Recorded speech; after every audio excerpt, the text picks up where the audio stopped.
At mahaba ba ang iyong pasensya at hindi mainitin ang iyong ulo?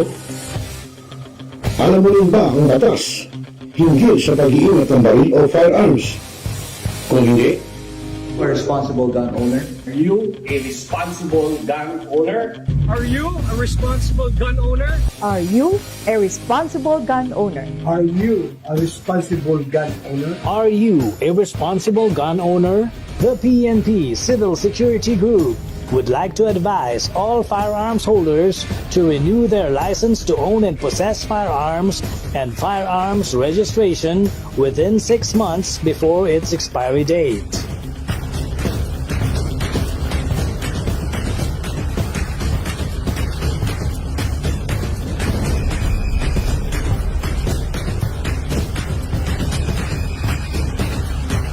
Tumawag na at makipag-ugnayan.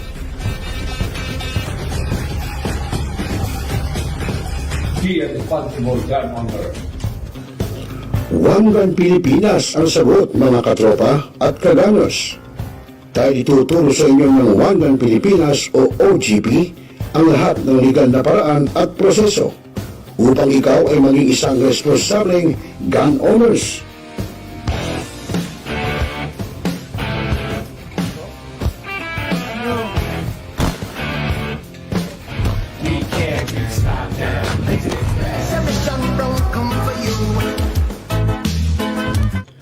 Ano pa hinihintay nyo, mga kagamers? Sali na sa One Gun Pilipinas ngayon na!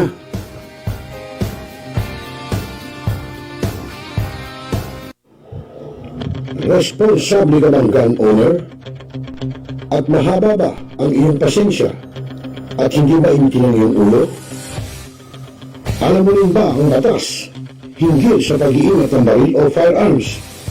Kung hindi, A responsible gun owner. Are you a responsible gun owner? Are you a responsible gun owner? Are you a responsible gun owner? Are you a responsible gun owner? Are you a responsible gun owner? The PNP Civil Security Group would like to advise all firearms holders to renew their license to own and possess firearms and firearms registration within 6 months before its expiry date.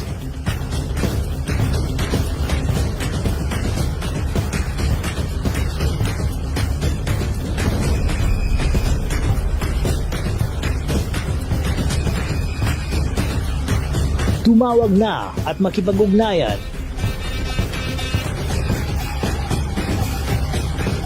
Be a responsible gun owner. One Gun Pilipinas ang sagot, mga katropa at kaganos. Dahil ituturo sa inyo ng One Gun Pilipinas o OGP ang lahat ng legal na paraan at proseso upang ikaw ay maging isang responsableng gun owners.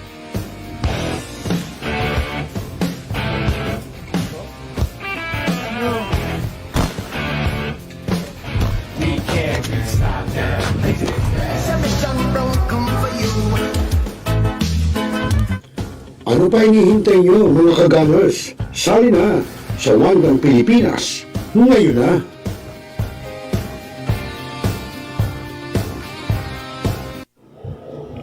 Responsable ka bang gun owner?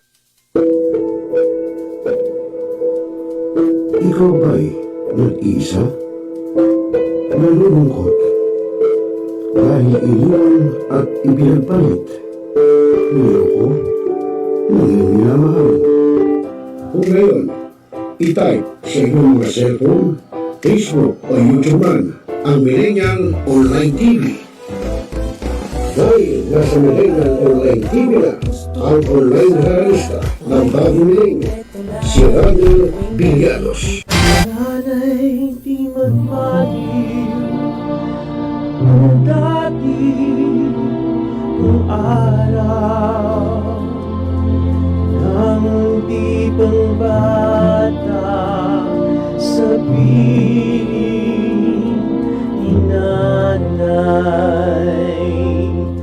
Nais kong mauli ang awit ninang mahal. You are the one who makes me me happy when everything else turns to gray. Walk on through the rain. Walk on through the rain. Though your dreams be tossed and blown,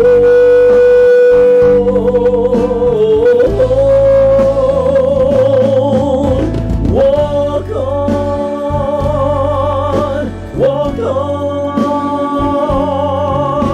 with hope in your heart. At haharanahin kayo ni Randall ng iba't ibang awitin para maibsan ang inyong inip at kalungkutan kahit nasaan man kayo.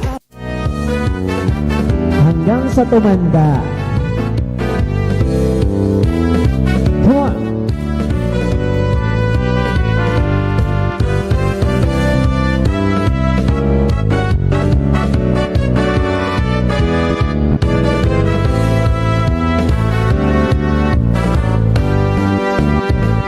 Kung matanda na, sana'y di tayo magbago. At pwede rin kayong makiduet kay Randall tuwing Huwebes ng hapon. Ano pa hinihintay nyo mga kamilenyo? Tawag na! Araw-araw ikaw ang gusto kong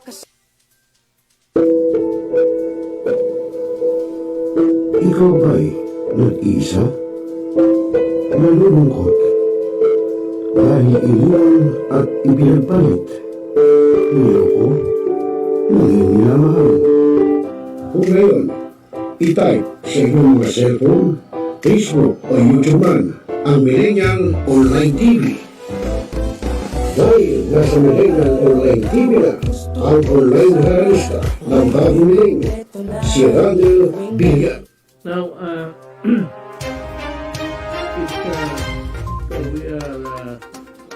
Talakayin. Biggest destruction of dangerous drugs worth 1. Rebisahin, opinyon, manawakin, aksyonan. Kasama si Rosel Lopez, ang inyong katropa sa pagbabalita. Dito lang sa Millennial Online TV. Tutok na mga katropa!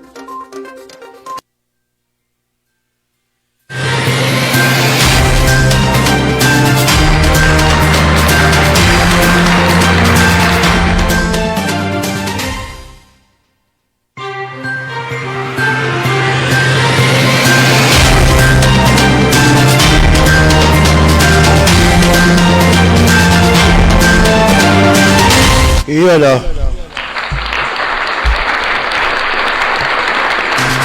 Magandang gabi sa iyo, Luzon, Visayas at Mindanao. Magandang gabi, Pilipinas. Magandang umaga, magandang tanghali, magandang gabi. Hindi na ako mag-i-Espanyol. Okay na yon. Bueno mga kaibigan, huling araw na po ng buwan ng Pebrero, no? Taong 2024, February 29. Yung buwan ng mga kulang sa buwan, kasabihan lang yon kasi nga ho, ang Pebrero, di ba? January hanggang December may 31, may 30, pero ang February minsan 29 lang hanggang 28 yan. Ngayon may 29 pero kadalasan 28 po. Kaya nagkaroon ng biro ang kulang sa buwan kapag pinanganak ng Pebrero. Pero take note ang mga pinapanganak po ng buwan ng Pebrero ay matatalino, mababait at matatalino. Okay mga kaibigan, ngayon po ay araw ng Huwebes, samba po na sektang Iglesia ni Cristo. Kaya yung mga kapatid dyan sa Iglesia, kayo ba'y nakasamba na?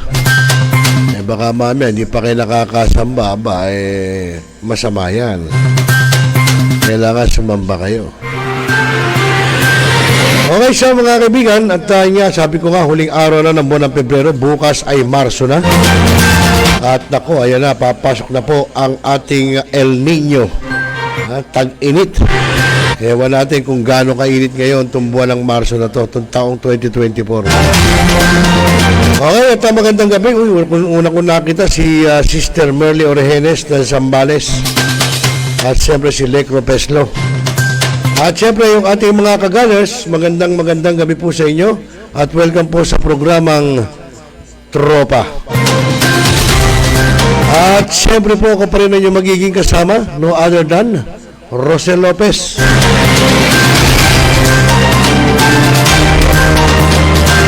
At siyempre wala naman tayong talagang pagtitiisan nyo ko. Ganun pa man, magandang gabi pa rin sa inyo.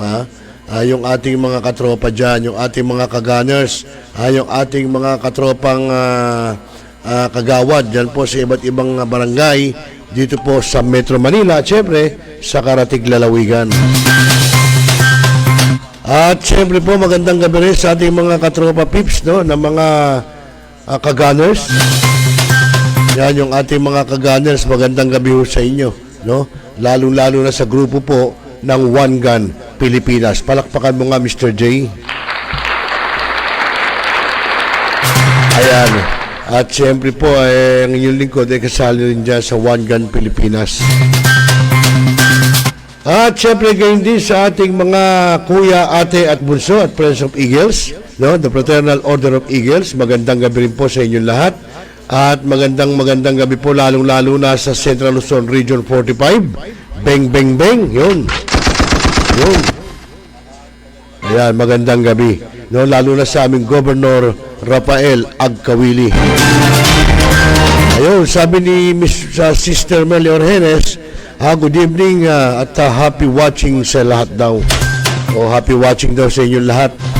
At yan din kay ating mga aspirant, no, ng Cellar 45 Eagles Media Riders Club. Siyempre po yan, una ko nakita si Maxi de la Cruz, no, si Kuya Maxi. Ating isa sa aspirant, sina Kuya Marvin Rilloso, Kuya Angelo Macaraig, Kuya John Roa na nasa Greece ngayon, na nasa bansang Greece. At siyempre po, sino pa ba? Sina Kuya Wilton, si Kuya Peter Granada, si Ate Gina Mape ng DWWW 774, Your Ultimate Music Radio. At sila Bro Enteng Diaz, sina Kuya Teng Diaz. At siyempre si Kuya Kagawad Sani Dadad Pineda ng Tugatog Malabon. Okay sa mga kaibigan, oras natin sa Udyat at oras sa buong kapuluan. At siyempre po oras sa Millennial Online TV News and Updates. Alas 7:26 po ng gabi, Philippine Standard Time. At sabi ni Kuya Maxi, ayun, I'm watching daw, Kuya Pres. Magandang gabi sa iyo at happy watching. Mamaya pag uwi mo, kainin mo na yung ininit kong baka. Si Maxi po. Yan, isa po sa aspirant natin yan. Okay, sa mga kaibigan, at siyempre tutungay natin yung ating lagay na panombot sa DOST PagAsa. Sa pagulat po ng isa sa ating weather specialist doon, ang alam ko magulat ngayon na si Chel Dominguez yata. Chenel ba o Chel Dominguez? Mamaya po yan. At syempre, alam nyo ba na si Pangulong Ferdinand Bongbong Marcos Jr. ay bumisita po sa bansang Australia. At nagkaroon po siya na isang talumpati rin doon. Alamin natin ano ba yung sinabi niya ron. Yung ba siya ikabubuti ng lahat o siya ikabubuti siyempre ng Pilipino. Mamaya yan, alamin natin. Okay, so mga kaibigan, magandang gabi po sa lahat ng nanonood at sa ating mga gunners. At buti pa huwag na natin patagalin, alamin na natin po sa DOST PagAsa ang lagay ng ating panahon sa pag-uulat po ng isang katropa nating si Chenel Dominguez. Nandito po.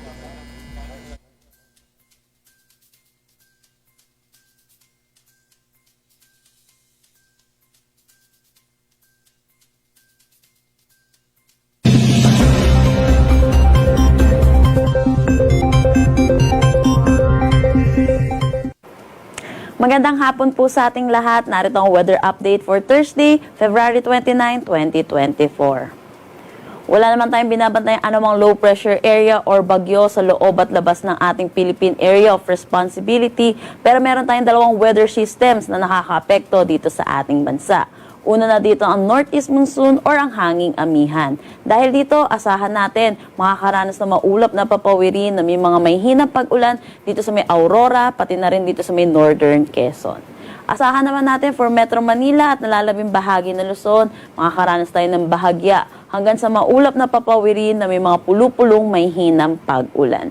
Yung pangalawang weather system naman na nakakaapekto dito sa ating bansa ay ang easterlies or yung mainit na hangin na nagagaling sa dagat Pasipiko. Kung makikita natin sa satellite imagery, may mga kumpol ng kaulapan dito sa may eastern section ng Mindanao. Kaya makakaranas ang Caraga at Davao Region na maulap na papawirin na may mga kalat-kalat na pag-ulan. Para naman sa Visayas at nalalabing bahagi ng Mindanao, asahan natin magiging maaliwalas ang kanilang panahon na may mga tsansa pa rin ng localized thunderstorms lalo na sa hapon at sa gabi. Para naman sa magiging panahon ng ating bansa bukas, yung northeast monsoon ay patuloy na umiiral dito sa may northern at central Luzon. Dahil dito, asahan natin makakaranas sila ng bahagya hanggang sa maulap na papawirin na may mga pulupulong may hinang pag-ulan. For Metro Manila naman at nalalabing bahagi ng Luzon, asahan natin makakaranas tayo ng maaliwalas na panahon.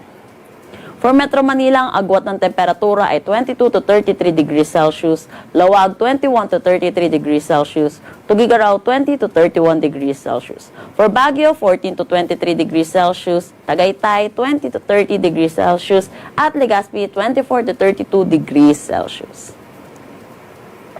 Para naman sa Palawan, asahan din natin magiging maaliwalas ang kanilang panahon. Ang agwat ng temperatura dito sa Calayan Islands at Puerto Princesa ay between 25 to 32 degrees Celsius. Para naman sa Visayas, asahan natin generally fair weather din ang kanilang mararanasan. For Iloilo, ang agwat ng temperatura ay 26 to 31 degrees Celsius, Cebu 25 to 31, Tacloban 25 to 32 degrees Celsius. Asahan natin dito sa may Davao Region, makakaranas pa rin sila na maulap na papawirin na may mga kalat-kalat na pagulan, dulot pa rin netong easterlies. Pero para naman sa nalalabing bahagi ng Mindanao, asahan natin makakaranas sila na maaliwalas na panahon. For Zamboanga, ang agwat ng temperatura ay 25 to 34 degrees Celsius, Cagayan de Oro 26 to 30 degrees Celsius, at Davao 24 to 31 degrees Celsius. Wala naman tayong nakataas na anumang gale warning sa anumang seaboards ng ating bansa. Dako naman tayo sa magiging panahon natin sa susunod na 3 araw sa mga piling syudad ng ating bansa. Kung makikita po natin for Metro Manila at Legazpi, magiging maaliwalas ang ating panahon throughout the 3 days. Pero kung makikita natin yung Baguio City, northeast monsoon pa rin ang makakaapekto sa kanila by Saturday at Sunday. Pero kung Monday, bahagya na pong hihina ang northeast monsoon at hindi na po maapektuhan ang Baguio. For Metro Manila, ang agwat ng temperatura ay 22 to 33 degrees Celsius, Baguio 15 to 24 degrees Celsius, Legazpi 24 to 32 degrees Celsius. Para naman sa Visayas, asahan natin magiging generally fair weather din sila na may mga tsansa pa rin ng localized thunderstorm lalo na sa hapon at sa gabi. For Metro Cebu, ang agwat ng temperatura ay 25 to 32 degrees Celsius, Iloilo 25 to 32, Tacloban 24 to 32 degrees Celsius. Para naman sa Metro Davao, kung makikita natin, by Monday, makakaranas sila na maulap na papawirin na may mga kalat-kalat na pag-ulan, dulot pa rin to ng easterlies. Pero saan natin, Saturday at Sunday, magiging maaliwalas naman ang kanilang panahon. Ganun din sa Cagayan de Oro at Zamboanga City. For Metro Davao, ang agwat ng temperatura ay 24 to 32 degrees Celsius, Cagayan de Oro 25 to 32 degrees Celsius, Zamboanga City 24 to 33 degrees Celsius. Ang sunset mamaya ay 6:04 p.m. at ang sunrise bukas ay 6:13 a.m. Para sa karagdagang impormasyon, bisitahin ang aming mga social media pages at ang aming website pagasa.dost.gov.ph. At yan po muna ang latest dito sa PagAsa Weather Forecasting Center. Chanel Dominguez po at magandang hapon.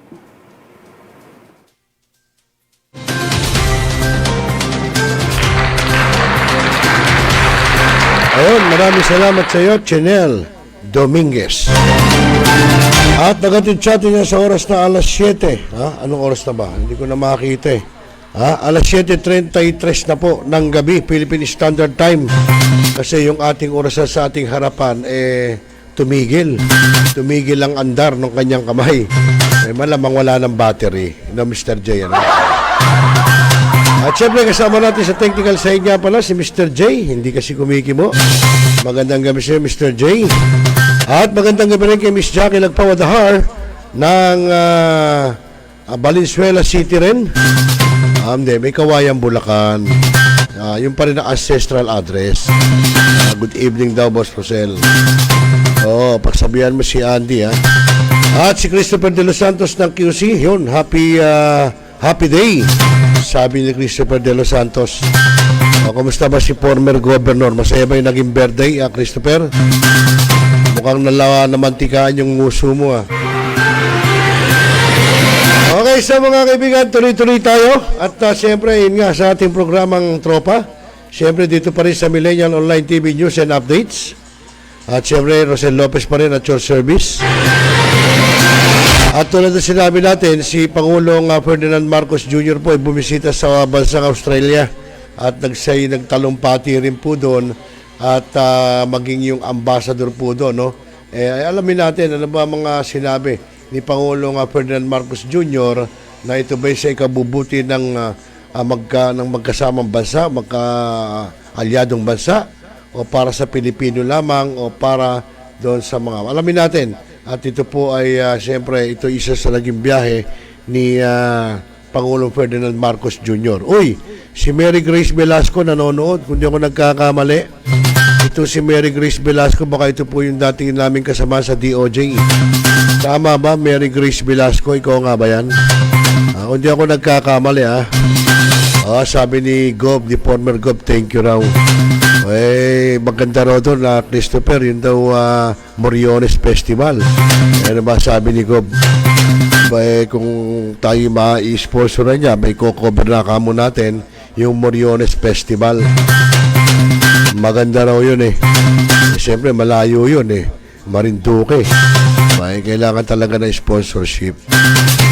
Okay mga kaibigan, tuloy-tuloy pa rin tayo. Yung tulad na sinabi natin, alamin natin yung ginawang pagbisita ni Pangulong Ferdinand Marcos Jr. sa Australia. Narito po.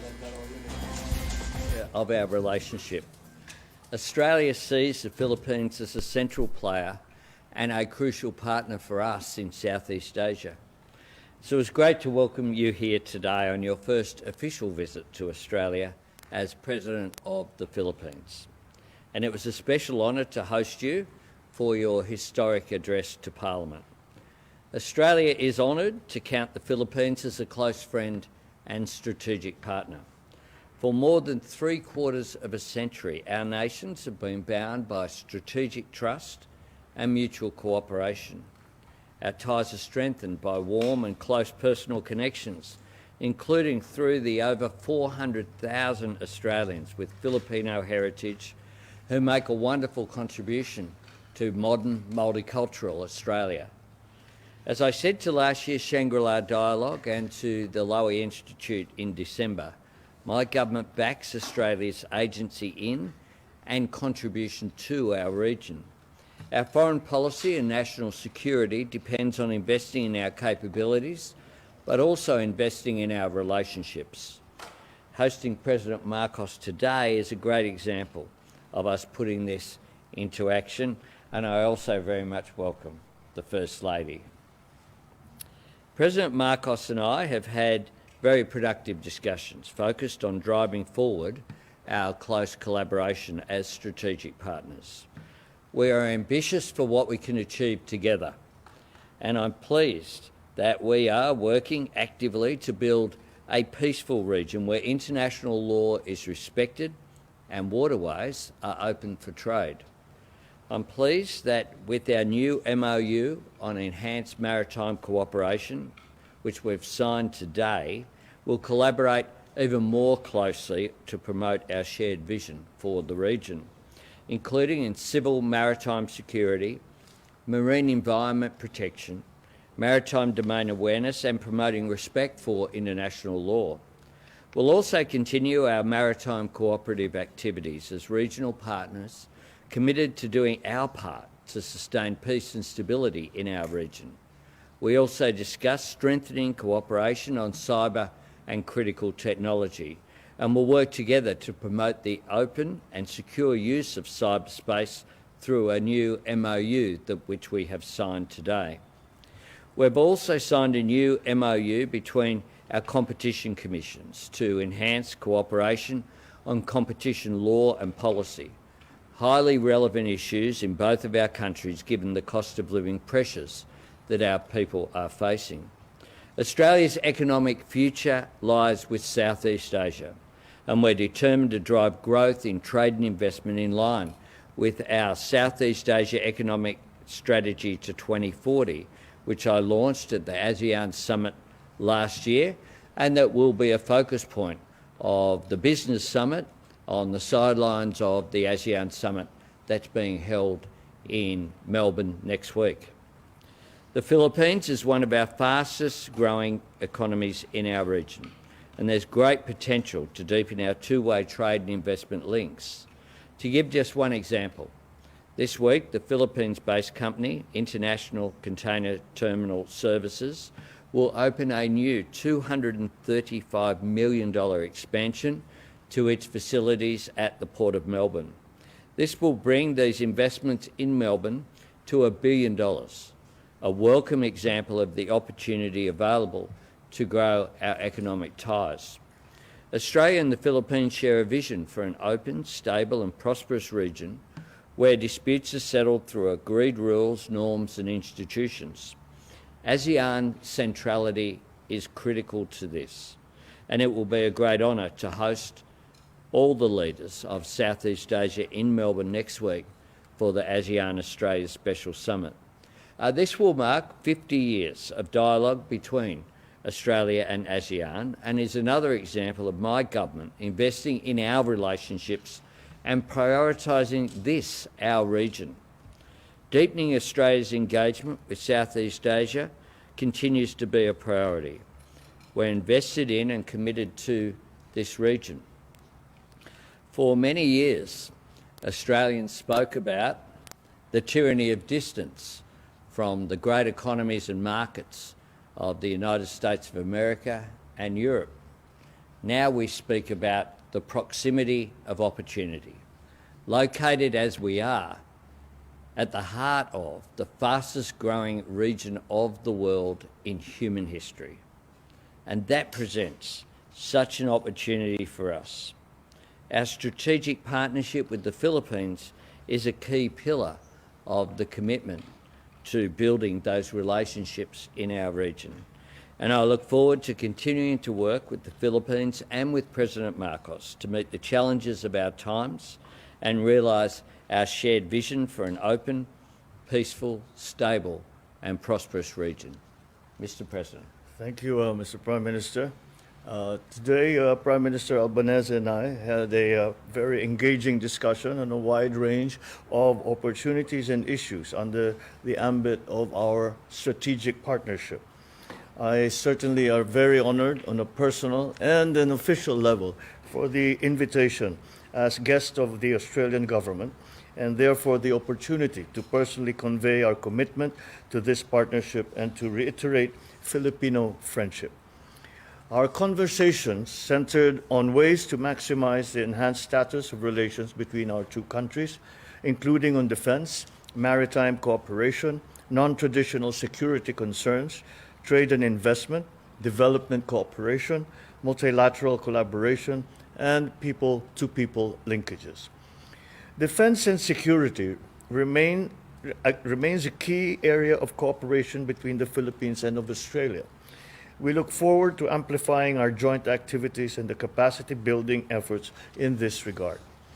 On economic cooperation, we anticipate greater bilateral economic cooperation that will allow us to withstand shocks, to be resilient against economic coercion, and to provide an enabling environment for our respective businesses and labor markets to further flourish under the ambit of this strategic relationship and partnership. At the same time, we look forward to our robust people-to-people ties to drive greater cooperation between our two countries and our peoples. The significant Filipino diaspora, the fifth largest immigrant community here in Australia, has contributed significantly to the economic and cultural well-being, not only of our country, but yours as well. It is also an undeniable indicator of Australia's openness to embrace a globalized and interconnected world. Both the Philippines and Australia welcome future consultations and dialogues as we explore and map the uncharted waters that can bring in new opportunities for a closer and stronger relationship between our two countries. To this end, I had earlier the distinction of delivering my address to the Australian Parliament, an honor befitting a partnership between two equal sovereign states and a vital opportunity for the Philippines to express our vision for this cordial and warm friendship.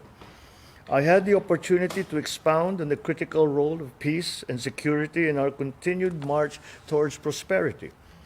And as mentioned in my speech, and as discussed with the Prime Minister, both Philippines and Australia emphasized the importance of observing and promoting the rules-based order governed by international law and informed by the principles of equity and of justice. Stability in the Indo-Pacific region is of utmost priority for both our countries. The Philippines recognizes Australia's indisputable role as a regional stabilizer. As a flourishing democracy and a staunch advocate of the rules-based order and rule of law, Australia responsibly discharges its economic and strategic capacity, thereby sustaining the regional framework that has allowed us to experience unprecedented growth and peace. The Philippines fully adheres to the same set of values, making our two countries natural partners in the region. As we are situated in such a dynamic regional security environment, I would like to assure our Australian friends that the Philippines will continue to partner with Australia in promoting predictability of actions in the international arena.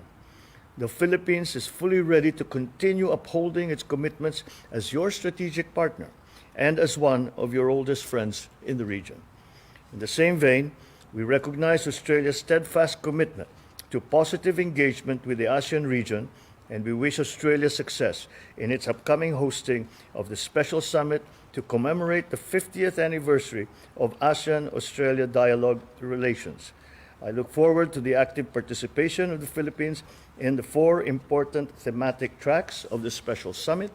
The 3 agreements exchanged today shall enhance information sharing, capability building, and interoperability between our relevant government agencies in the maritime domain and maritime environment, cyber and critical technology, and competition law. The 3 agreements add to more than 120 agreements that our two countries have signed through the decades. And these are in various fields, including defense cooperation, air services, education, research, scientific and cultural cooperation, amongst others. The Prime Minister and I both agreed to continue to look for ways and to explore every option possible to bring our countries closer than ever, and collectively, with optimism and a hopeful outlook, to be a force for good, unity, stability, and prosperity in our region. Thank you. Thanks very much. Thank you, Mr. President. Thank you. Thank you. Thank you.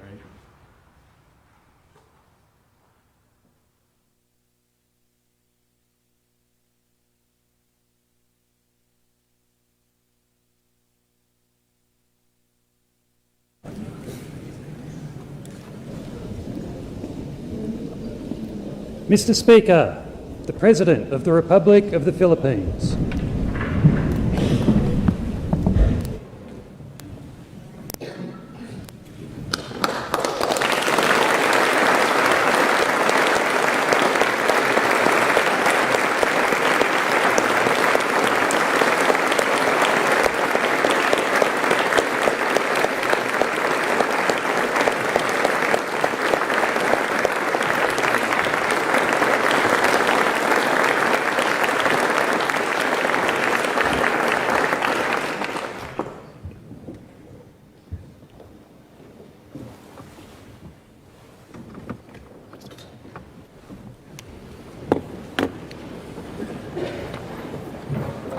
Mr. President, I welcome you to the House of Representatives chamber.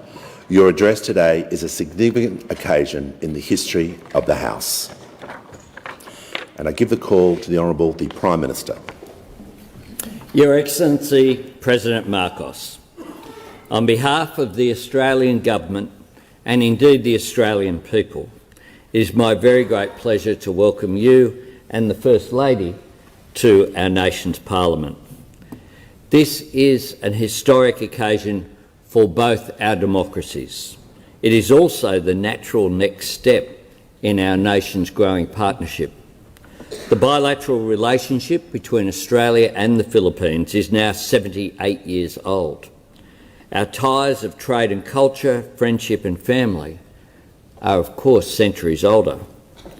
In East Arnhem Land, the art and stories of the Yolngu people tell of their ancestors boarding, visiting trading ships and sailing to far-off islands. In every sense, Mr. President, our peoples have been on a voyage together for a very long time. Australia and the Philippines are in the same boat, and we share a vision for our destination, a peaceful, secure, stable and prosperous Indo-Pacific. We know the course to follow, strengthening our economic partnership through trade and investment, building on our connections in education and skills, and creating more opportunities for our young people through the new work and holiday visa that we have agreed together. Continuing our shared efforts in agricultural research and deepening our cooperation in defence to support regional security. This is the new level of engagement our government is seeking between our two nations and indeed across ASEAN as a whole. I know the Philippines is rightly proud of its place as one of the 5 founding members of ASEAN, and all of us in Australia are looking forward to next week's special summit in Melbourne, which will mark 50 years since Australia became ASEAN's first dialogue partner. For Australia, ASEAN is central and it is essential, and we want to continue to work closely with the Philippines and all our friends and partners in ASEAN to promote the shared opportunity that drives our regional prosperity and to fulfil our collective responsibility to uphold regional security. Mr. President, our nations share a determination to navigate the challenges of our time: climate change, food security, cyber security, counter-terrorism and regional security. The new strategic partnership that you and I signed together in Manila last year speaks to our mutual trust and our common resolve. I'm pleased we're building on this momentum today, signing a Memorandum of Understanding for enhanced maritime cooperation and agreeing to new initiatives in key areas of digital technology and cyber security. As our nations work together in this decisive decade for the Indo-Pacific, we can draw inspiration from our shared history. In June 1943, when 8 Australian servicemen escaped from their prisoner of war camp in Sandakan, they joined the Filipino resistance in their struggle against Japanese occupation. In Palo, on Leyte, a memorial stands in honour of the 92 Australians who lost their lives in the liberation of the Philippines in 1944. Our nations served and sacrificed together in Korea. In 1999, the Philippines joined Australia in supporting independence for East Timor. And in 2013, Australian defence personnel and medical mission teams returned to the Philippines to provide humanitarian assistance after Typhoon Yolanda. That's the spirit of Filipino, Bayanihan and Australian mateship. We work together and we care for each other. Mr. President, this connection and affection lives and thrives in the electorates of so many members of the Parliament that you see here today, where members from all sides of politics have the privilege of representing the large and growing Filipino-Australian community, many of whom have joined us in the Parliament today. People famous for their generosity, hospitality and love of family, renowned for their hard work and aspiration, and always looking to give back to the community. That's just as true in my electorate in Sydney's inner west as it is in the regions, like in Port Wakefield in South Australia. 18 months ago, their local country fire service was staring down the barrel of closure. When the small band of volunteers put out a call for new recruits, they received only one response: Samson Bukol, who migrated to Australia from the Philippines in 2014. His dedication to duty won the respect and affection of his fellow volunteers, and he soon passed the word on to others. Today, a quarter of the members of that country fire service are of Filipino descent, and half of the cadets, characteristic of the spirit of the Filipino diaspora that proudly calls Australia home. Mr. President, you address us today as a leader in the region where, more than any other, Australia's destiny lies. And as we look to shape the future together, I'm reminded of something you said to me at our last meeting. Prosperity and progress depend on peace. And this is what our strategic partnership recognises, and that is what is so significant about the maritime cooperation activities our two navies completed together for the first time in November last year.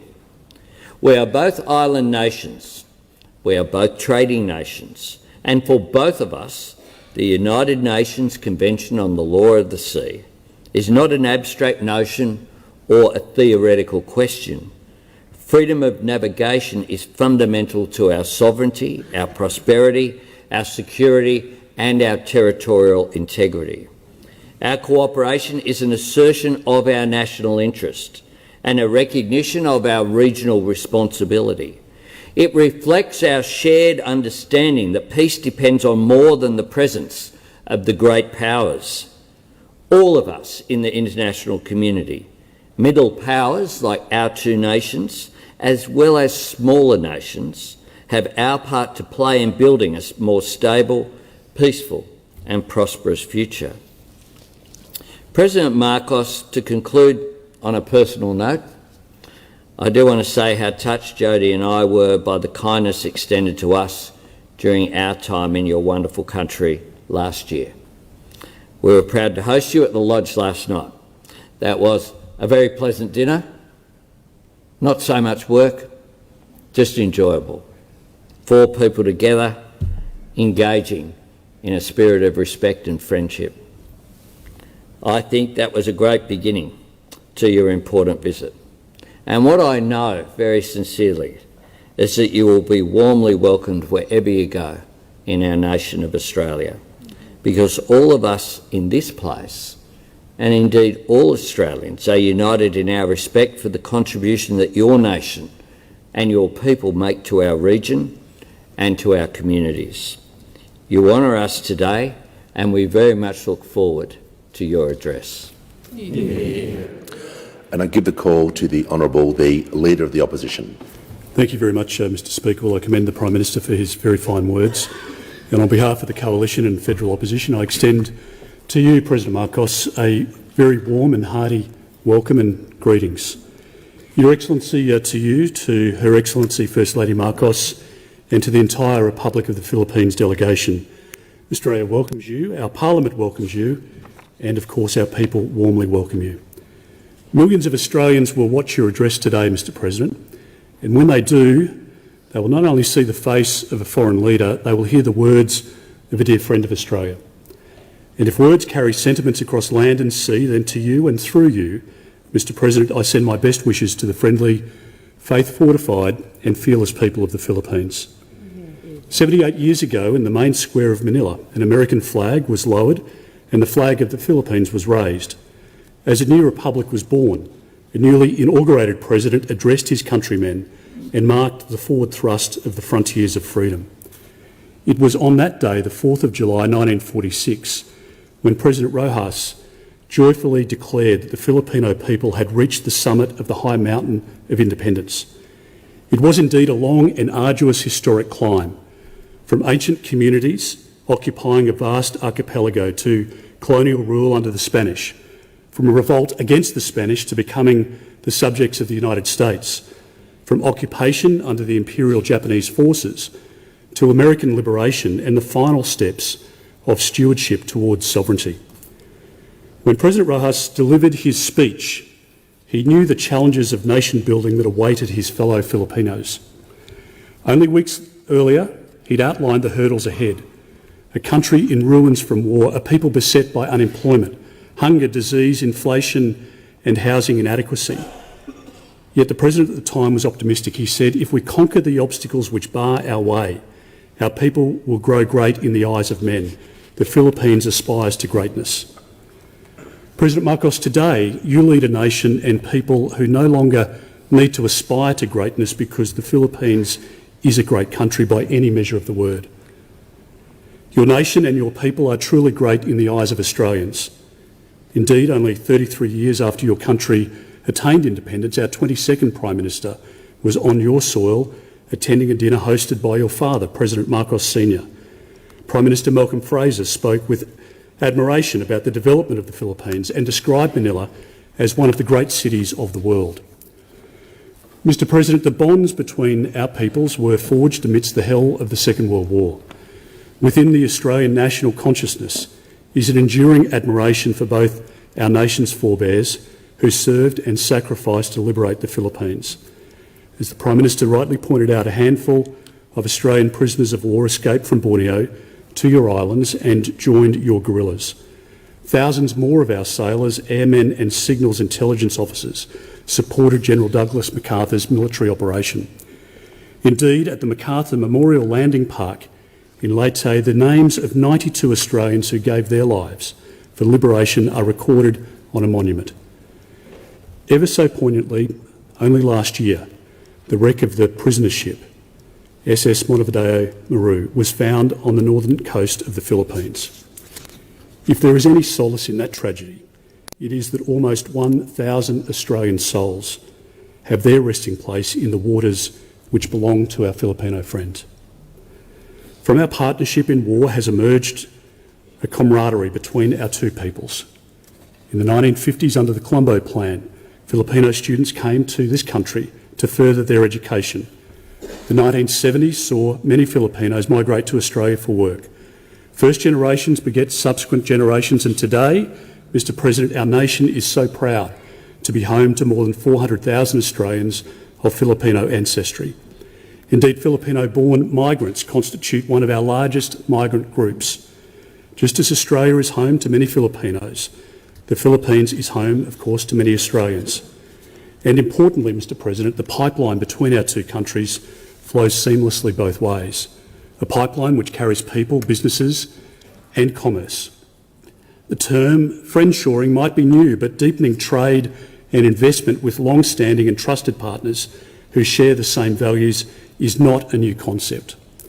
And in these uncertain times, Mr. President, there is much that Australia and the Philippines can continue to do to strengthen our supply chains. As you correctly observed during your address at the Centre for Strategic and International Studies last year, economic security is national security. And of course, Mr. President, we find ourselves in times of emboldened autocrats and belligerent regimes who show utter contempt for sovereignty, law and liberty. Your country shows and knows a resolve because your country knows that the threats are real. For many years, the Philippines has been on the front line, subjected to grey zone activities. And I commend you for your personal resolve, Mr. President, for you and your country's courage in calling out acts of coercion and the Philippines' steadfast commitment to international law. Last year, you received much applause for your remark in your State of the Nation address when you said, "We will protect our sovereign rights and preserve our territorial integrity in defence of a rules-based international order." Mr. President, these words of yours encapsulate an imperative for all nations who cherish peace, prosperity and the preservation of civilisation itself. Together then, with our many partners and friends in the region, we must all continue to speak up with courage in calling out acts of intimidation and interference. We must all maintain our strenuous efforts in diplomacy, and we must all especially lift our individual efforts to support the collective goal of integrated deterrence. I thank you most sincerely, Mr President, for your emphatic support for AUKUS, as you appreciate the work of AUKUS seeks to complement the efforts of other nations in the region to uphold sovereignty, security and stability, and most importantly to preserve peace. The centrality of ASEAN is often spoken about and the central role it plays in regional affairs. In these precarious times, I hope that defence deterrence will be at the very centre of discussions at next week's ASEAN Summit. Mr President, you are truly a great guest and friend of our country. You are honoured today by a very grateful friend in our nation, and with our friendly words, we welcome the words of a friend most dear. Mr. President, it gives me great pleasure to invite you to address the House of Representatives.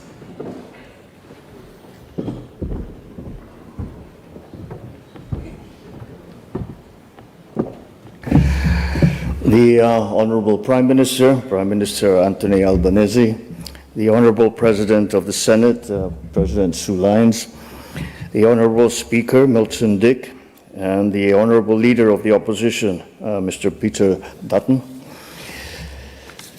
Honourable Senators, Members of Parliament. Allow me to also greet the 48 Honourable Members of the Philippines-Australia Parliamentary Group that are present with us here today. Ladies and gentlemen, good morning.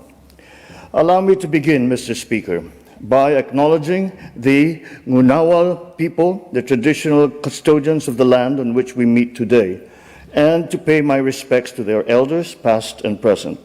I also extend my respect to the Aboriginal and Torres Strait Islander peoples that are with us here today. The First Lady and I are delighted to be in Canberra. We are grateful to Governor General David Hurley for his invitation to us as guests of government. As President of a proud and free country, few other honors surpass this opportunity to address one of democracy's most august institutions, the Parliament of Australia. The long-standing friendship between our two great nations transcends the 78 years of our formal diplomatic relations.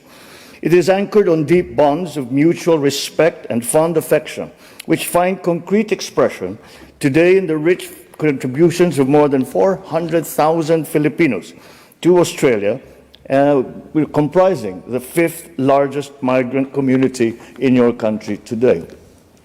These bonds trace their roots as far back as the 1860s, when Filipino pearl divers, known to you then as the Manila Men, found their way to your shores as early purveyors of globalization. These Manila Men contributed to the Australian economy, they enriched Australian life, and most importantly, they sparked meaningful connections that have endured through generations.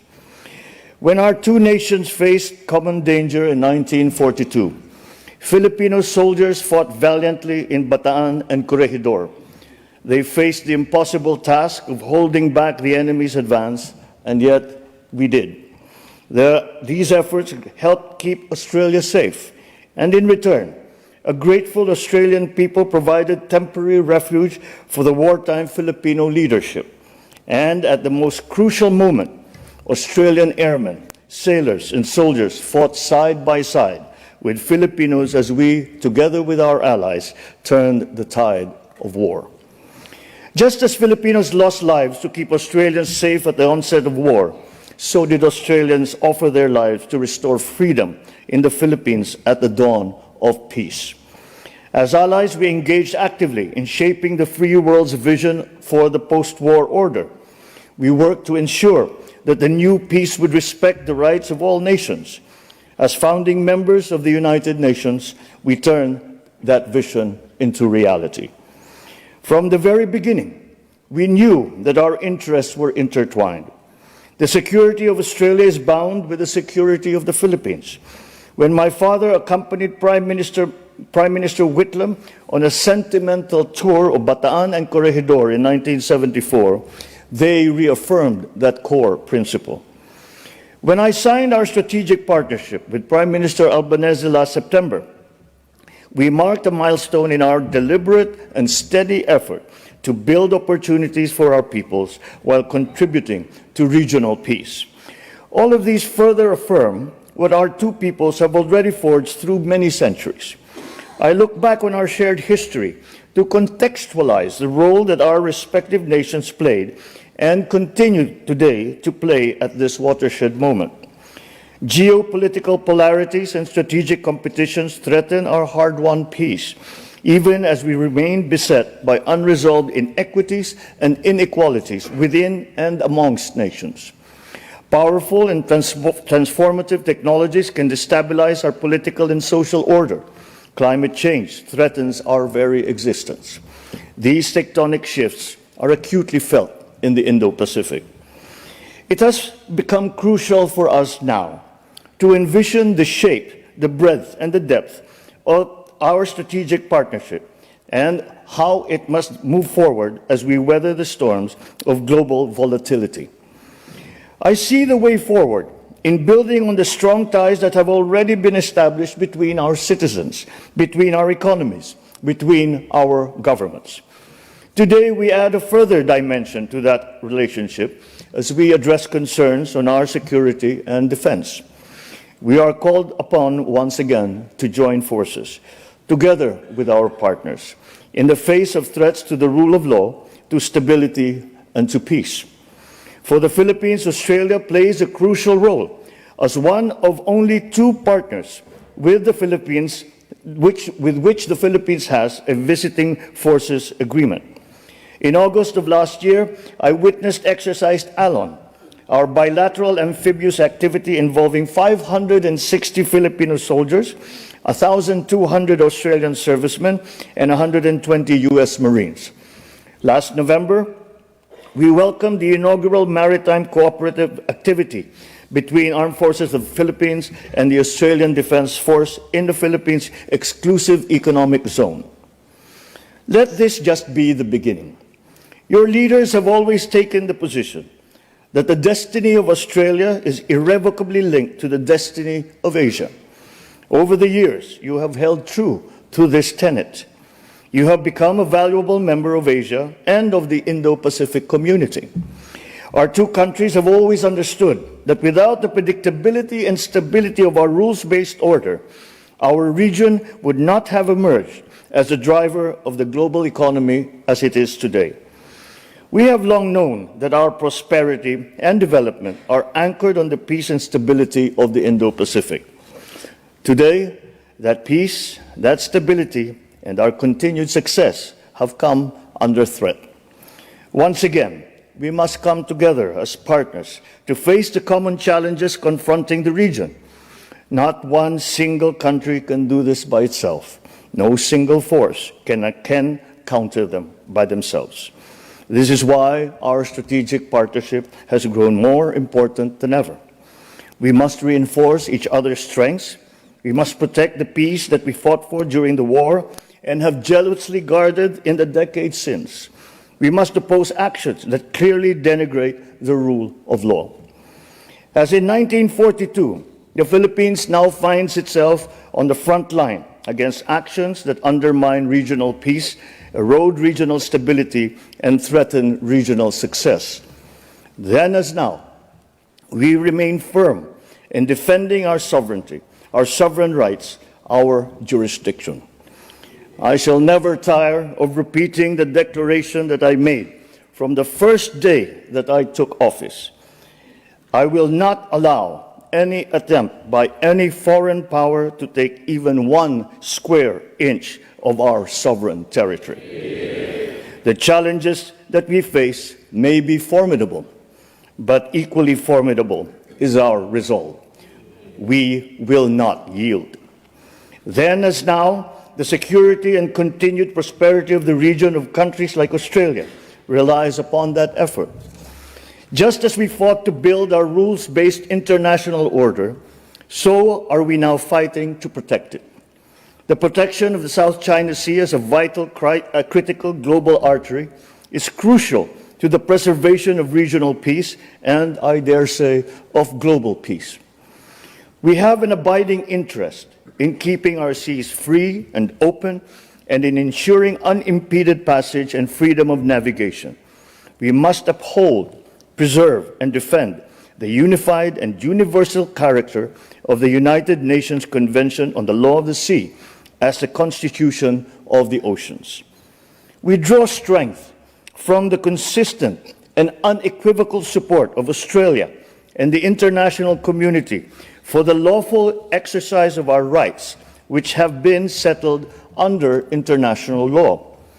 And so, on behalf of the Filipino people, I thank you, Australia, for standing with the Republic of the Philippines. Ladies and gentlemen, we demonstrate the depth and breadth of our security cooperation through regular exchanges between our armed forces and our coast guards, including in the areas of maritime security, counterterrorism, humanitarian assistance, and disaster relief. We collaborate to strengthen and seek new business links, to bolster our economic security, and to develop responses to economic coercion. We work together to promote and enhance the flow of environmentally sustainable investment and to explore cooperation on mineral resources development and climate and energy transition, amongst others. Indeed, we have made good progress since we signed our strategic partnership last year. Ultimately, our partnership finds its anchor in our common commitment to ensuring that this region keeps to the path of peace, builds resilience, remains focused on delivering dividends to our citizens and our communities. Beyond our bilateral horizon, we project the commitment in our continued adherence to ASEAN centrality, which we will have the opportunity to reaffirm at the special summit between ASEAN and Australia in Melbourne next week. Beyond the region, we project this commitment too in our partnership and active leadership on the international stage.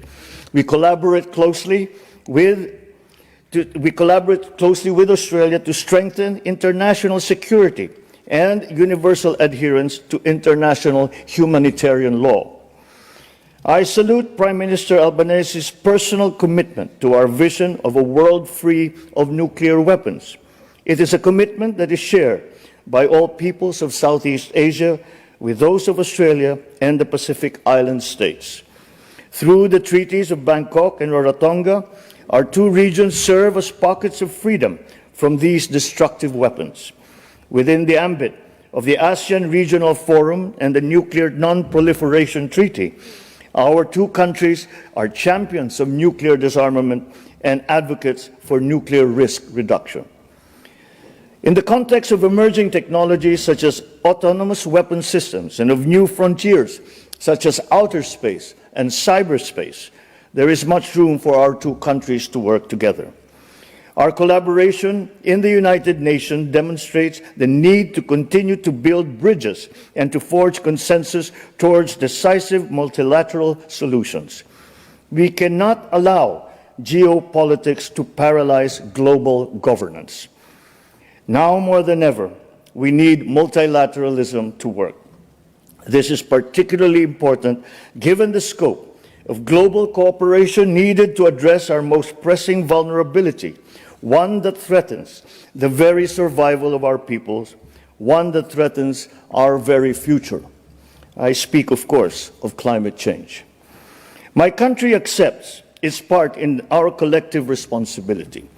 My administration is committed to accelerating our just, affordable, sustainable, and inclusive energy transition towards carbon neutrality. The Philippines has the potential to be a net carbon sink, absorbing more carbon dioxide than we emit. Yet, we are one of the most climate vulnerable countries in the world, ranking first in the 2023 World Risk Index. This glaring disproportion between our share of responsibility and our vulnerability reflects an injustice that must be corrected. Developed countries must do more, and they must do it now. Our past successes should inspire us to forge ahead in building the future to which we aspire. For the Philippines, we continue to see that future in our identity as Asians and as members of the Pacific family. Together with our Asian neighbors, and in that group I include Australia, we continue to work for a regional community that empowers all of our citizens. As Asians, we are committed to fulfilling our region's promise as a global engine of growth and in remaining true to our shared value of mutual respect, our shared desire to flourish through our diversity. As part of the Pacific, we carry in our very DNA the heritage of seafaring civilizations that span two oceans. This manifests in the high regard our cultures place on family, on community, and on the environment. In Australia, we see not only a strong democracy, but an indispensable part of our Pacific community, a permanent stakeholder in the future of Asia, and a reliable supporter of ASEAN centrality. In Australia, we see a natural partner in our efforts to defend, to preserve, to uphold our open, inclusive, and rules-based international order, to ensure that it remains governed by international law and informed by the principles of equity and justice. In Australia, we see a lifelong friend with whom we have endured joint sacrifices, reveled in our shared victories, and now pursue common aspirations. All this inspires confidence in the future of our strategic partnership. This confidence is shared not only by our two governments, but also by our two peoples. We see this in the face of the almost 35,000 Filipino students who choose Australian schools to pursue their respective endeavors, the fifth largest foreign student population in Australia. We see this too in the nearly 30,000 Australians who work and live with us and have chosen to call the Philippines their home. We see this more importantly in the spirit of bayanihan and mateship that defines our relationship. Our mateship brought Australians to Tacloban, my mother's hometown, to bring relief in the aftermath of Super Typhoon Haiyan in 2013. Our bayanihan brought closure and peace to the families of the gallant Australians that perished in the sinking of the Montevideo Maru in 1942. And it is the same spirit that now brings our sailors, our airmen and soldiers together, shoulder to shoulder, in defending our rights and in securing our common future. For when the Southern Cross met the Pearl of the Orient, a friendship blossomed, withstood the test of war, and flourished through the changes brought about by a world in flux. Looking ahead, I am confident that Filipinos and Australians will remain steadfast partners, unyielding and uncompromising in our shared values, and energized as we gird ourselves to work together in the spirit of bayanihan and of mateship. Thank you and mabuhay.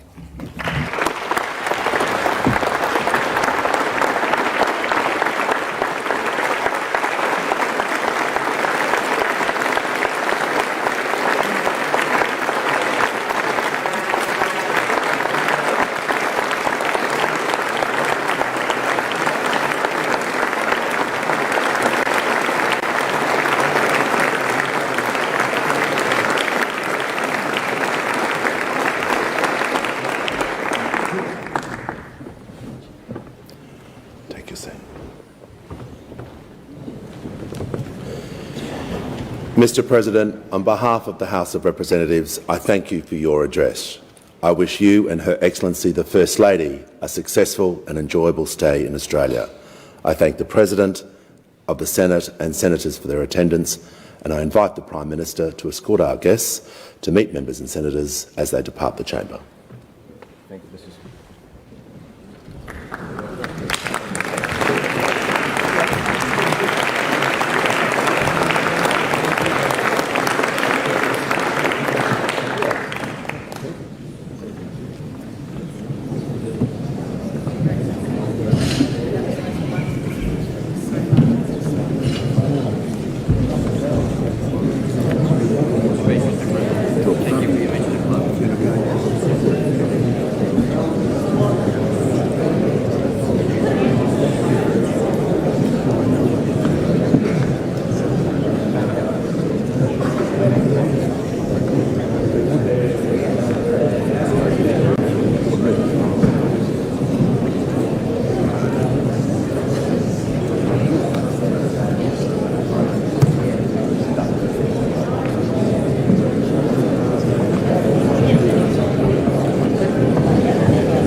ngayon mga kaibigan at napanood na po natin yung pong ginawang talumpati ni Pangulong Bongbong Marcos sa oras na alas 8:45 po ng gabi. At yun nga, no, talaga namang talagang dapat ang isang bansa ay talagang lahat gawin, no, para sa ikabubuti ng lahat. No, hindi lamang ng ilan, kundi ng bawat isa, no? Okay, so mga kaibigan, sa oras na alas 8:45 ng gabi, Philippine Standard Time, ay magpapaalam na po tayo at muli magbabalik po tayo sa araw ng bukas kung ano, sa ating programa pa rin T.R.O.P.A. Muli, maraming salamat po sa lahat na sumabaybay at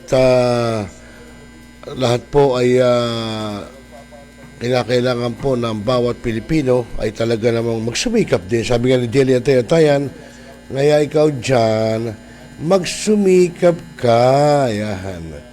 Okay, so mga kaibigan, magandang gabi po sa ating lahat. At magbabalik tayo muli bukas sa kanyang naging kasama, ROCE LOPEZ. Magandang gabi Pilipinas at mapayapang magdamag. Magandang gabi po.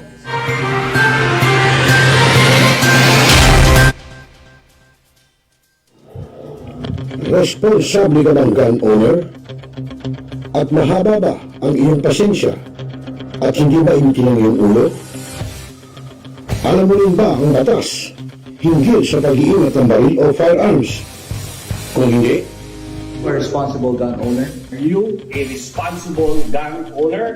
Are you a responsible gun owner? Are you a responsible gun owner? Are you a responsible gun owner? Are you a responsible gun owner? The PNP Civil Security Group would like to advise all firearms holders to renew their license to own and possess firearms and firearms registration within 6 months before its expiry date.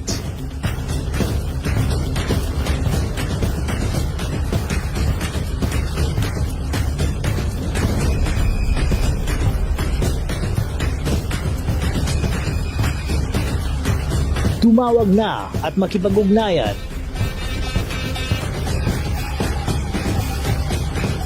Be a responsible gun owner. One Gun Pilipinas ang sagot mga katropa at kaganos. Tayo ituturo sa inyo ng One Gun Pilipinas o OGP ang lahat ng legal na paraan at proseso upang ikaw ay maging isang responsableng gun owners.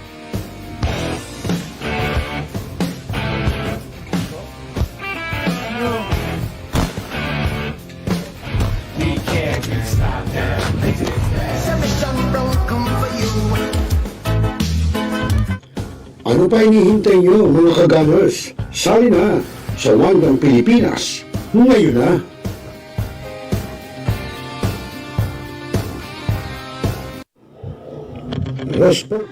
Barangay, pangunahing unit ng pamahalaan lokal kung saan dito pinag-uusapan ang bawat sigalot ng mga residente ng bawat barangay.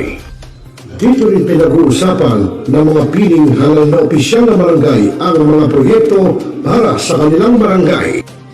Kumustahin natin ang panunungkulan ni Kapitan dito sa Dama Barangay sa Millennial Online TV Worldwide, ang katropa ng bawat barangay. Ating tinatapos ang ating pagpupulong. Maraming salamat po sa inyong pagdalo at tapos na po ang ating session. Enjoy na po tayo. Now, we are Talakayin. Biggest destruction of dangerous drugs worth 1. Rebisahin. Opinyon. Malawakin. Aksyonan.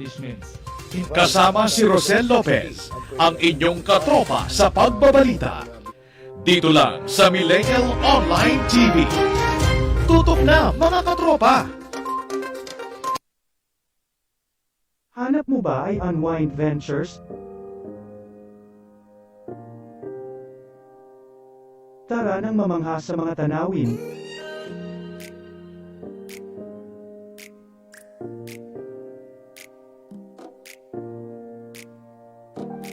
Ano man ang iyong travel goals?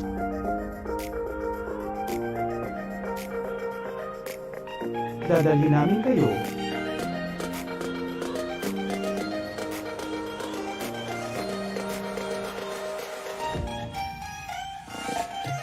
Sa Unwind Ventures at Saya.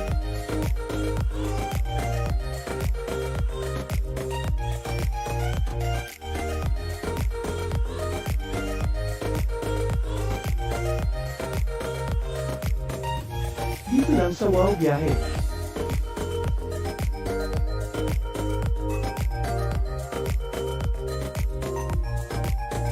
Kaya wow, di ba? Abangan dito lang sa Millennial Online TV. Hi, this is Okang Hilari Gadon. Nananawagan ako sa ating mga katropa, no? At mga kaibigan, mga kababayan, na palaging tumutok sa Millennial Online TV. At yan ay pinangunahan. At yan ay pinangangasiwaan ng aking kaibigan na si Rosel. At ang mga nanunood dyan ay hindi bobo! Mga milenyo, pagod ka na ba galing sa trabaho? At gutom na sa maghabong pagtatrabaho? Pero wala kang pagkain sa bahay? Narito na ang sagot mga katropa, ang Super Manok Lechon. Napapawi sa inyong gutom at siguradong mapapa-anirize ka dahil sa tender juicy na jumbo pa at siguradong malinis at bagong katay buhat sa farm. Kaya super masalasa at pangmasa pa. Ano pa hinihintay nyo mga katropa? Takbo na sa Super Manok Panteño Siniluan at bumili na. Baka maabusan ka, katropa.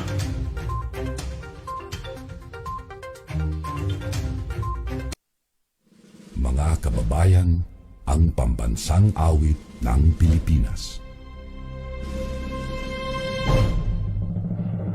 Kayang magiliw, telas ng sinakanan, alam ng puso, sa titik mo'y buhay.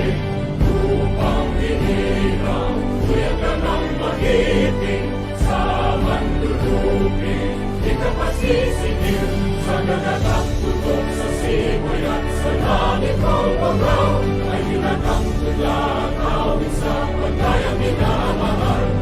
Ang matawag mo'y tagumpay na naghihiling. Ang bituin at araw niya kailan ang may maghihiling. Lumalang araw ng walang pagsinta, mo'y langit sa piling mo. Ang ligaya ng pagkay mga amin, ang mamatay ng dahil sa'yo.